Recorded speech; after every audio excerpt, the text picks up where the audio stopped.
Amen. Let us all pray. Dearest Heavenly Father, our great God and Savior, dearest Jesus Christ, we come unto thy throne of grace, beseeching you, O Lord, to please forgive us from all of our sins. Anoint your message of salvation and bless us all in the name of our dearest Jesus. And we cast out all demons of hindrances, doubts, and unbeliefs cast out in the name of our dearest Jesus. Amen and amen. Praise the Lord. The highest praise, worship, glory, honor, and thanksgiving to our loving God and Savior, dearest Jesus Christ. And we give double honor and respect to our dearly beloved parents in the Lord, who will always remember and cherish the blessed preachings and teachings of our dearly beloved and honorable Pastor Evangelist Wildis Rada Almeida and our dearly beloved and honorable Assistant Pastor Lina C. Almeida. Greetings to all the beloved family. Amen. Praise the Lord. To our beloved preachers, workers, our beloved brethren. Amen. Our beloved visitors. Welcome to the royal family of God. Amen. God will fulfill your desire.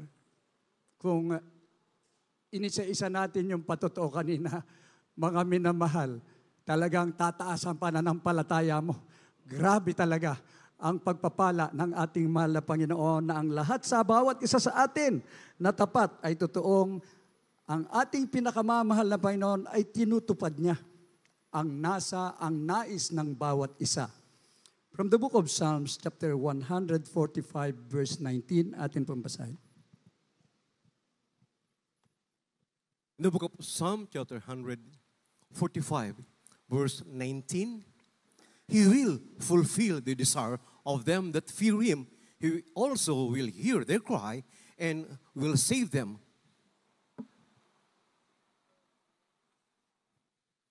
Dito po sa Aklat ng Mga Awit, Kapitulo 145, talatay 19. Kanyang tutuparin ang nasa nila na nangatatakot sa Kanya. Kanya ring didinggin ang kanilang daing at ililigtas sila. Amen. Amen. Praise the Lord. Purihin ang ating pinakamamahal na Panginoong Jesus. Kaya nga dito, Jesus saves, Jesus heals, mga minamahal ko. Yan po ang hinahanap ng marami ngayon dahil talagang marami po ang may mga sakit, mga minamahal ko. Sa ating kinagis ng relihiyon, iba't ibang sekta at denominasyon, tila baga bingi ang Diyos po doon. Pero dito sabi po, Kanyang tutuparin ang nasa nila na nangatatakot sa Kanya, Kanya ring didinggin ang kanilang daing at ililigtas sila. Amen. Praise the Lord. Kaya ang bawat isa rito, mga minamahal ko, pinangahawakan natin ang patotoo na tayong lahat ay pinagpala ng ating pinakamamahal na Panginoong Hesus. Yung gumaling ang karamdaman mo nang wala kang medisina, walang gamot, walang ospital, abay laking katipiran yan. Amen. Praise the Lord. Yung mawala yung mga bisyo mo, lalong mas matipid, mga minamahal ko. At ang karunungan, kalakasan, kalusugan, lahat-lahat na ibibigay ng ating dakilang Diyos, mga minamahal ko. Dahil nagkaroon tayo ng takot, nasunod natin ang kalooban ng ating pinakamamahal na Panginoon, bukas po ang pandinig ng ating pinakamamahal na Panginoon, ang ating mga daing, mga napapalitan ng tears of joy. Iyak ng kagalakan na ang kapalit nun. Hindi na kalungkutan. At tinitiyak pa, ililigtas tayo. Dito pa lang sa mundo, wala tayong katatakutan. Ligtas tayo, kasama natin ang ating mahal na Panginoong Hesus. Higit sa lahat, sa Kanyang pagbabalik, kasama natin ang ating mahal na Panginoon, yung kaligtasan naman ng ating mga kaluluwa. Kaya mga minamahal, magiging matatag ka eh. Kaya dito po, habang tumatagal, nagkakaedad ka, regardless, hindi mo na pinapansin yung edad mo, ang alam mo, dadalo ako ng dadalo dahil dito ko nakukuha ang aking kalakasan. Amen? Praise the Lord. From the book of Prophet Isaiah, chapter 54, verse 14, atin pong basahin, mga minamahal. The book of the prophet Isaiah, chapter 54, verse 14. In righteousness shalt thou be established. Thou shalt be far from oppression, for thou shalt not fear, and from terror, for it shall not come near thee. Ito po sa Isaiah Kapitulo 54, talatay 14. Sa katuwiran ay matatag ka, ikaw ay malalayo sa kabigatian, sapagkat ikaw ay hindi katatakutan at kakilabutan, sapagkat hindi lalapit sa iyo. Amen. Praise the Lord. Purihin ang ating pinakamamahal na Panginoon. Pakikinggan ng Diyos sa lahat ng dalangin mo. At sabi po rito, sa katwiran ay matatatag ka. Ikaw ay malalayo sa kapighatian, sapagkat yaoy hindi mo katatakutan. At sa kakilabutan, sapagkat hindi lalapit sa iyo. Tingnan niyo mga minamahal ko. Dati malapit sa atin ang disgrasya. Nung wala pa tayo rito, mga minamahal ko. Ngunit nung narito na tayo, grasya na ang dumarating, mga minamahal ko. Hallelujah. Lalayo ang kapigatian, mawawala sa iyo. Hindi ka matatakot. Ngayon, matakot ka talaga. Yung mga nagaganap ngayon, talagang nakakatakot daw. Pero tayo, hindi tayo natatakot sa lahat ng kasamaan dahil kasama natin ang ating pinakamamahal na Panginoong Hesus sa katakutan at sa kakilabutan sapagkat hindi lalapit sa iyo. Mga minal, minsan lumalapit na nga yung kaaway, ginagamit ng ibang tao, mga hold-upper, snatcher, kung ano-ano mapamuksang armas .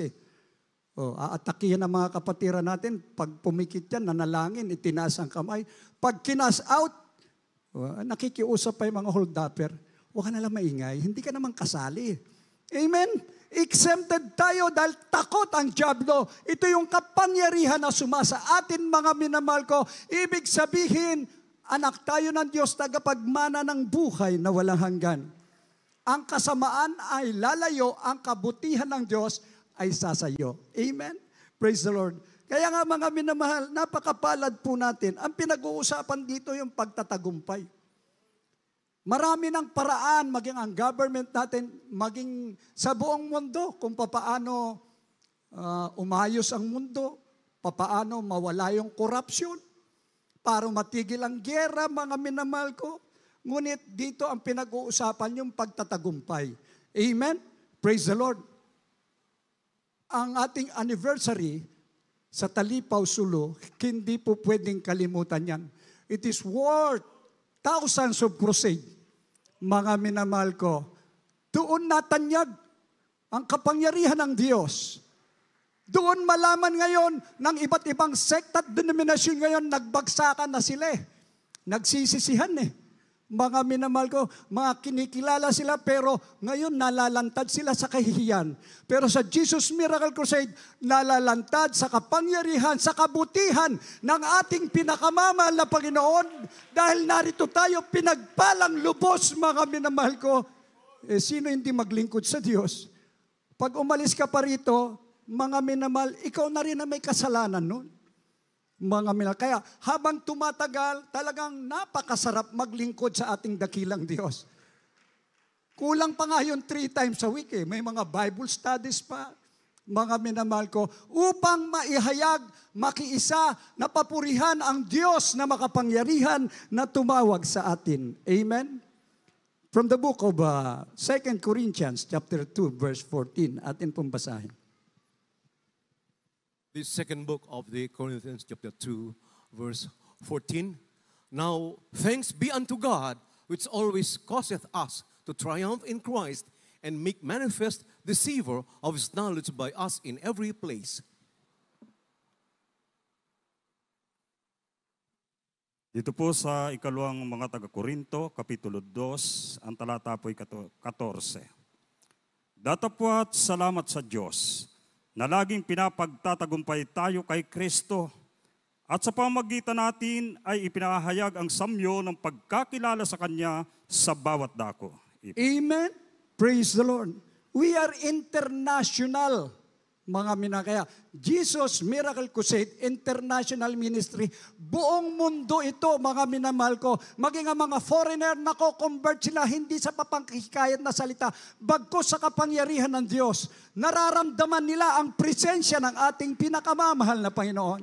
Mga minamahal ko. Ang sabi po, datapwat salamat sa Diyos, laging pinagtatagumpay tayo kay Kristo At sa pamamagitan ay ipahayag sa inyo ang samyo ng pagkakilala sa Kanya sa bawat dako.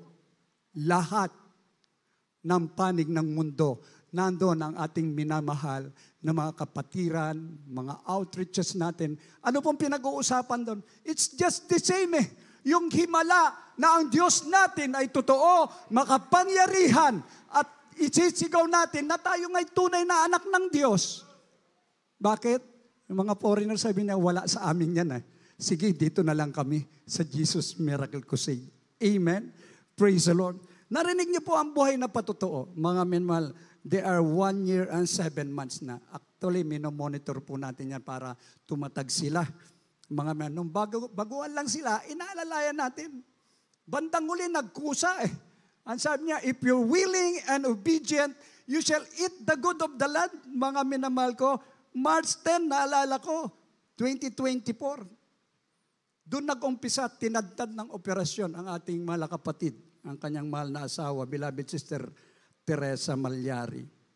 Mga minamahal, reproductive organ niya tinanggal. Pati uterus, pati yung ovary niya. Hindi pa nakontento yung mga doktor at talagang pancreas kailangan tanggalin. Tinanggal din. Mga minamahal ko, nung makita yung may bukol siya sa colon, pareha sila ng aking beloved wife na kaso eh. Ganon din mga minamahal ko, ang daming operasyon. Ngunit, nung makarating sila dito mga minamahal ko, talagang on dying stage. Cancer, colon cancer na ang final. Sabi ko, wala yan.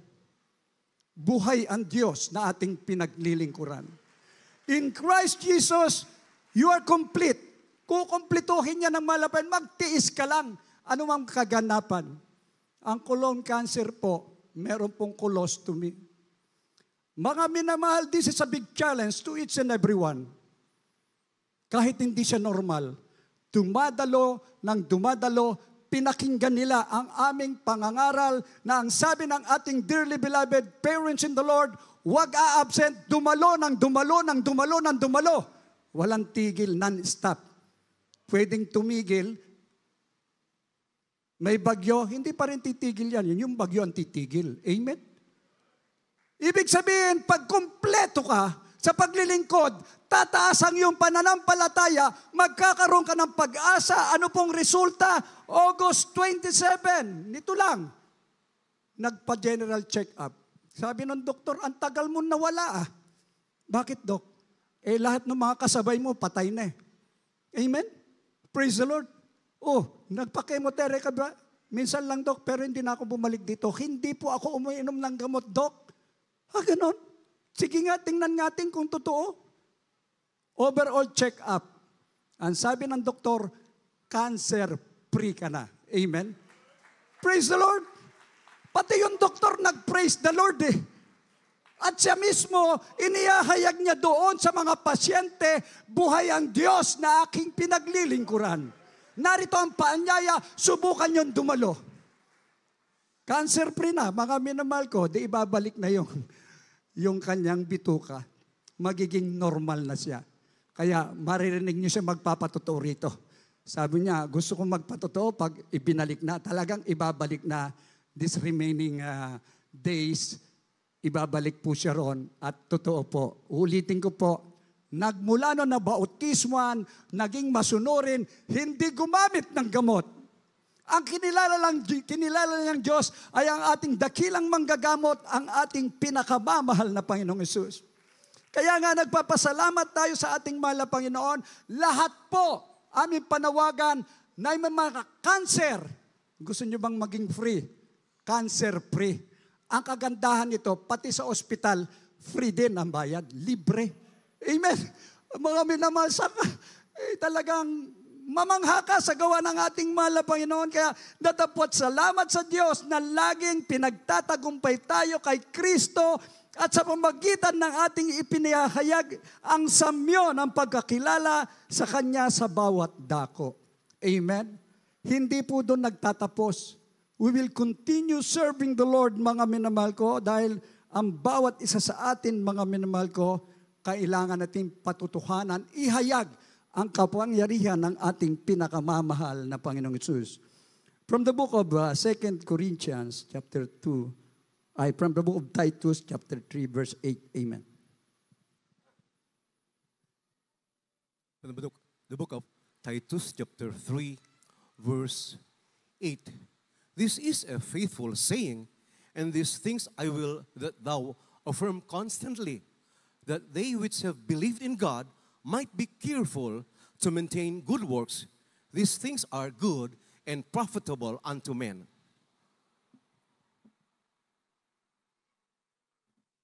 Ito po sa Titus, Kapitulo 3, ang talatay 8. Tapat ang pasabi at tungkol sa mga bagay na ito, ninanasa kong patutuhanan mong may pagkakatiwala upang ang mga nagsisampalataya sa Diyos ay maging maingat at panatilihin ang mabubuting gawa at ang mga bagay na ito nawang mabubuti at mapapakinabangan ng mga tao. Amen. Amen. Totoo ang salita ng Diyos eh.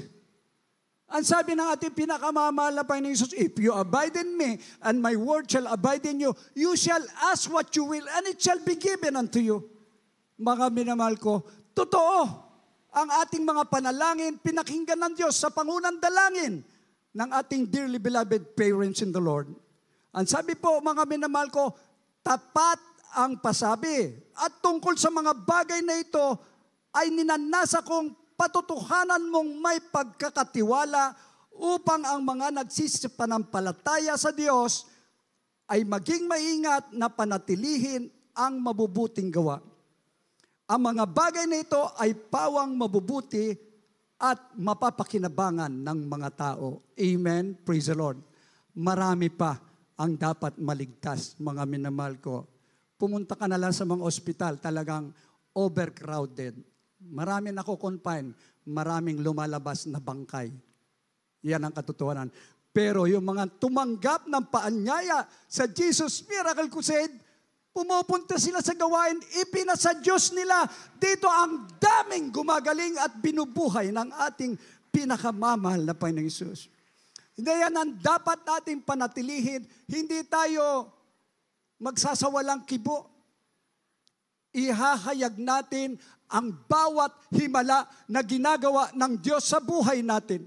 Mga minamahal ko, upang malaman nila, mapapakinabangan nila, gagaling ang karamdaman, magbabago ang buhay, magkakaroon ng kapayapaan, lahat ng imposible, posible sa Diyos na ating pinaglilingkuran. Amen? Praise the Lord. Kaya ang bawat isa sa atin, mananatili, walang hihiwalay, mga minamahal ko. Pag nag-asawa, ikinasal, till death do us part eh. Ganun din sa Diyos. Dahil siya ang lumikha sa atin, mga minamahal ko, without God, we could do nothing. Pag nawala sa iyo ang mahal na Panginoon, ikaw din ang kahabag-habag. So mas maganda, kasama mo lagi ang ating mahal na Panginoon, maglingkod ng buong katapatan, sundin ang kanyang banal na kalooban, mga minamahal ko. Kaya nga dito ipinapangaral ang mga ginintuang aral ng ating dearly beloved parents in the Lord. Isa sa puso natin yan, mga minamahal ko, at isa sa gawa natin. We are Christian in action in these last days. Huwag tayong manahimik, mga minamahal ko. Marami ang namamatay, marami ang napapahamak, itatapon sa impyerno. Pag nandun na sa impyerno na, maalala nila, yung kapitbahay kong taga-GMC, hindi ako niyaya eh. O ayan, mga minamahal ko, konsensya mo yan. Kaya kinakailangan ihayag mo. Kung ayaw, okay. At least nagawa mo. Ang tungkulin mo upang dalhin sila, anyayahan sila na merong Diyos na pinaglilingkuran ang ating pinakamamahal na Panginoong Hesus. Ito ang mabuting gawa. Panatilihin po natin yan. Huwag yung nanalangin tayo. Mahal na Panginoon, nais ko po ito. Ibinigay naman ng Diyos. Mahal na Panginoon, pagalingin mo ko. Pinagaling ka ng mahal na Panginoon.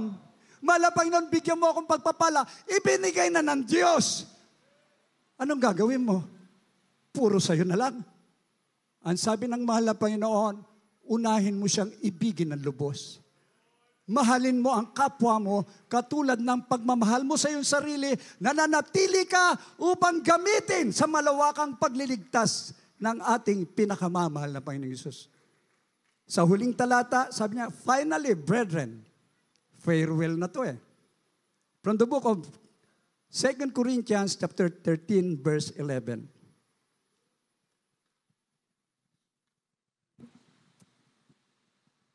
The second book of the Corinthians, chapter 13, verse 11. Finally, brethren, farewell. Be perfect, be of good comfort, be of one mind, live in peace, and the God of love and peace shall be with you.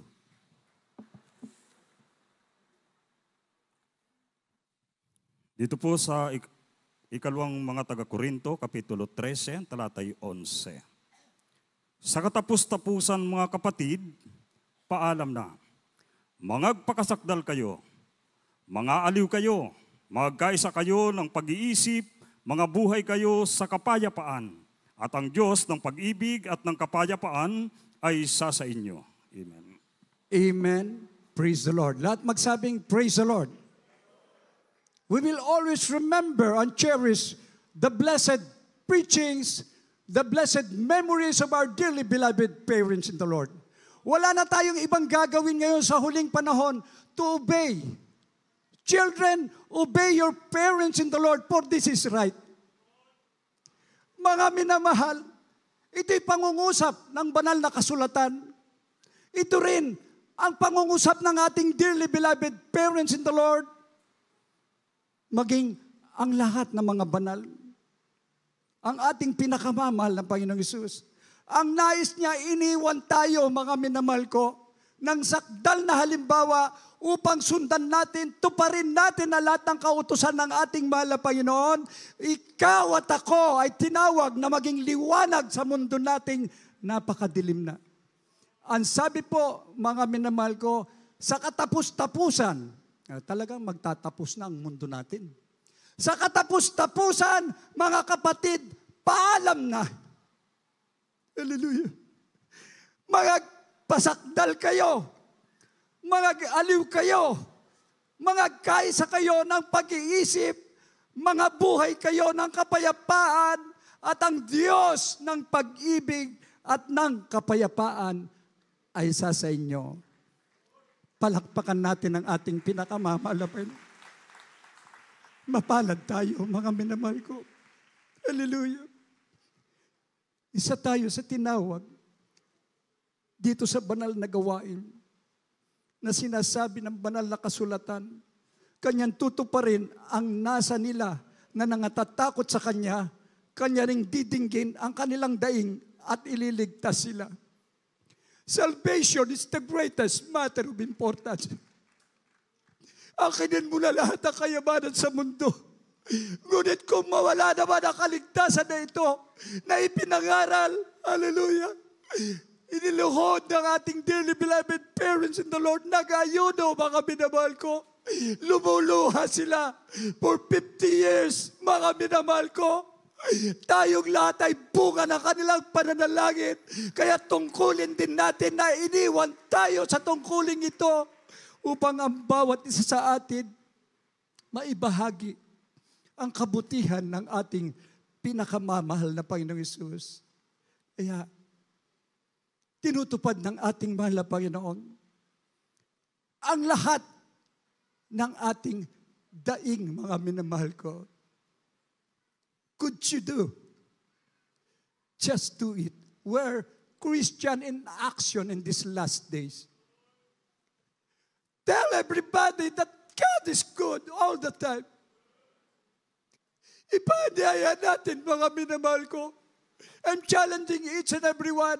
May leaflets po tayo dyan eh.